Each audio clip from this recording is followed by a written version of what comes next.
Number 2 क्या है? இரண்டாவதாக நம்ம பார்க்கிறோம் ये घर क्या चीज को दर्शाता இந்த கடன் है? எதை குறிக்கிறது? रोमी के पत्र 13 वचन है। ரோமர் 13:8 பார்க்கிறோம். मैं आपके लिए पढ़ता हूँ। நான் உங்களுக்காக படிக்கிறேன்.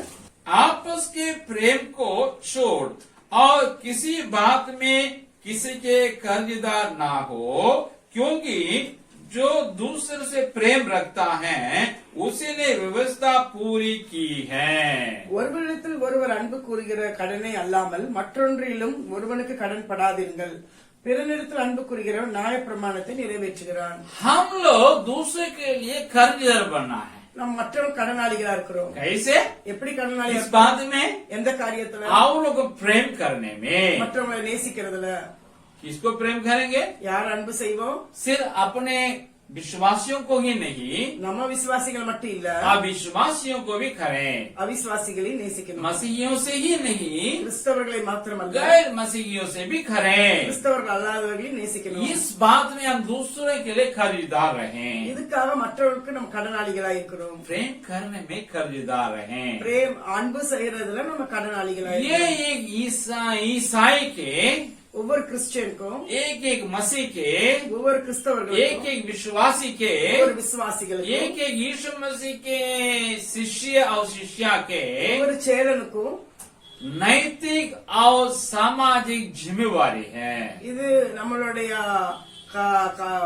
மாரல் சோஷியல் ரெஸ்பான்சிபிலிட்டியா இருக்குது. हर एक क्रिश्चियन दूसरे से प्रेम करें, ஒவ்வொரு கிறிஸ்தவனும் மற்றவங்க அன்பு செய்யணும். इसमें खरीदार है। இதுல நம்ம கடன் பட்டிருக்கிறோம். कैसे कैसे हम प्रेम को दिखाएं? எப்படி எப்படி காட்ட முடியும்? अलग अलग संदर्भ है, டிஃபரெண்ட் சிச்சுவேஷன், अलग अलग समय है, டிஃபரெண்ட் டைம், अलग अलग लोग हैं। Different people. ये चीज को आप समझ लेना है। இது நாம பார்த்து செய்ய வேண்டியது அவசியம். संदर्भ के अनुसार, கான்டெக்ட் படி, समय के अनुसार, டைம் படி, लोगों के अनुसार மக்கள் பொறுத்தவரை हम लोगों से प्यार करेंगे। அவங்களை அன்பு செய்யணும். अपने धन से, நம்ம பணத்தின் மூலமாய், अपने मन से, நம்மள மனசு மூலமாய், यथासंभव क्या कर सकते हैं उसके நம்ம दौरान சரீரம் प्रेम மூலமாய் करें। எந்தெந்த விதத்துல எல்லாம் நம்ம செய்ய முடியுமோ நம்ம செய்யணும். हम भेदभाव न करें। நம்ம டிஃபரன்சியேஷன் காட்டக்கூடாது. यही वजह है இதனாலதான் क्रिश्चियन स्वयं सेवी संस्थाएं கிறிஸ்டியன் என்ஜிஓ गैर मसीहियों के लिए भी काम करता है, கிறிஸ்தவர் அல்லாதவர்களுக்கு புறஜாதிகளுக்கும் வேலை उनको भी செய்ய, सेवा करता है, அவங்களுக்கும் வேலை செய்யறாங்க, சேவை अपने பண்றாங்க. लोगों के लिए भी काम करता है, தன்னுடைய மக்களுக்கும் வேலை செய்யறாங்க, अपने लोगों के लिए भी सेवा करता है। தன்னுடைய மக்களுக்கு ஊழியம் செய்யறாங்க. ये दूसरे स्वयं सेवी संघ में इतना नहीं देख सकते हैं जितना हमारे एनजीओ में आप देख सकते हैं। நான் கிறிஸ்டியன் என்ஜிஓல இப்படிப்பட்ட காரியத்தை நம்ம பார்க்க முடியாது. எவ்வளவு நடக்குதோ.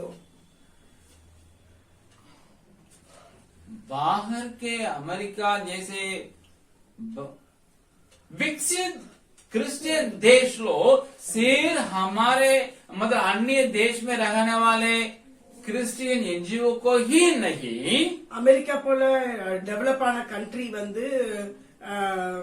வெறும் கிறிஸ்தவருக்கு மாத்திரமல்ல, गैर मसीही गैर ईसाई एनजीओ के लिए भी उन लोग अपना दान करते हैं, डोनेशन देते हैं। கிறிஸ்தவ என்ஜிஓக்கு மாத்திரம் இல்ல, நான் கிறிஸ்டியன் என்ஜிஓக்கும் அவங்க டொனேஷன் கொடுக்கறாங்க. लेकिन गैर क्रिश्चियन लोग क्रिश्चियन एनजीओ को डोनेशन उतना नहीं करते हैं। ஆனா நான் கிறிஸ்டியன் என்ஜிஓ கிறிஸ்டியன்ஸ்க்கு அவ்வளவா நான் செய்யறது கிடையாது. वे अपने धर्म के एनजीओ को देंगे, தன்னுடைய மத என்ஜிஓ கொடுப்பாங்க, लेकिन क्रिश्चियन एनजीओ को नहीं करते हैं। கிறிஸ்தவ இதுக்கு செய்ய மாட்டாங்க. कारण क्या है? காரணம் என்ன? ये शिक्षा हमारे बाइबल में है, हमारे लिए है, இந்த பாடம் நம்ம லெசன் பைபிள் और कुछ नहीं है।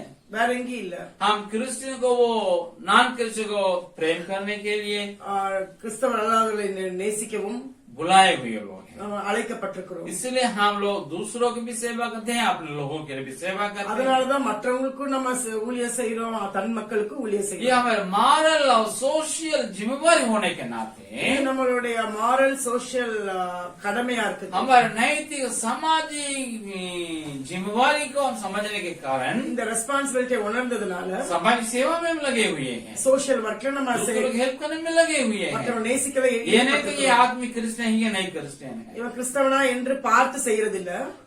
मैं जो अपने कॉलेज को समाप्त करके अनएम्प्लॉयड बेरोजगार था, நான் காலேஜ் முடிச்சு வேலை இல்லாம இருக்கும்போது रोड में एक लड़का को देखे, ரோட்ல ஒரு பையனை பார்த்தேன்.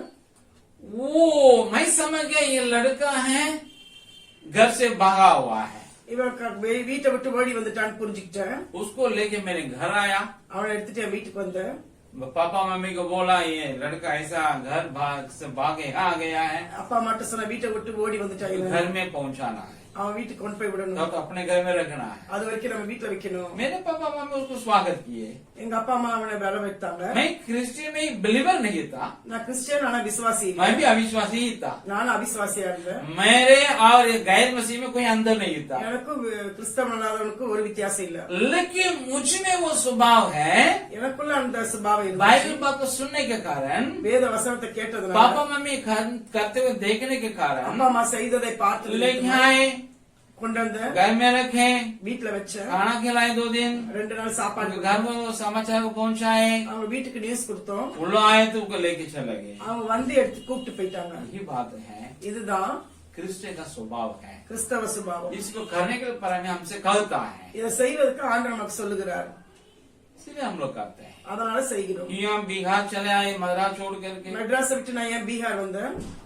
आप लोग सेवा करने के लिए, உங்களுக்கு ஊழியம் செய்யும்படியா. यहाँ के नॉन क्रिश्चियन को सेवा करने के लिए, இங்க உள்ள கிறிஸ்தவர் அல்லாதவருக்கு ஊழியம் दो செய்யும்படியா. समाचार सुनाने के लिए, சுவிசேஷ அறிவிப்பு. यथासंभव उनके लिए समाज सेवा भी करने के लिए முடிந்த அளவுக்கு சோசியல் ஒர்க் அவங்களுக்காக हम செய்வோம். करते हैं, நாங்க செய்யறோம். करते रहेंगे, செஞ்சுட்டே आप இருப்போம். भी करते रहिए। நீங்களும் செய்யுங்க.